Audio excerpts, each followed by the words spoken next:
বাবা ছেলে মিলে একটা জঙ্গলে বেড়াতে এসেছিল। হঠাৎ তাদেরকে একটা বাঘ এসে তাড়া করলো। তারা তো ভয়ে, অবস্থা তাদের খুবই খারাপ।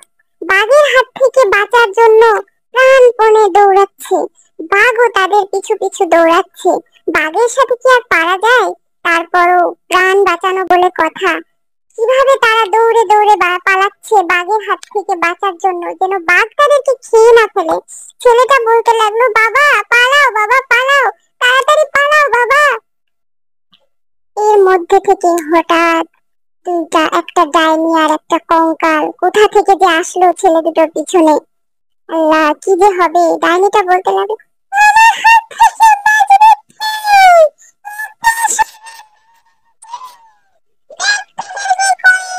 বাবা, পিছনে দুইটা, একটা ডাইনি আর একটা কঙ্কাল লেগেছে বাবা। আমরা আর আজকে মনে হয় বেঁচে বাড়ি ফিরতে পারবো না বাবা।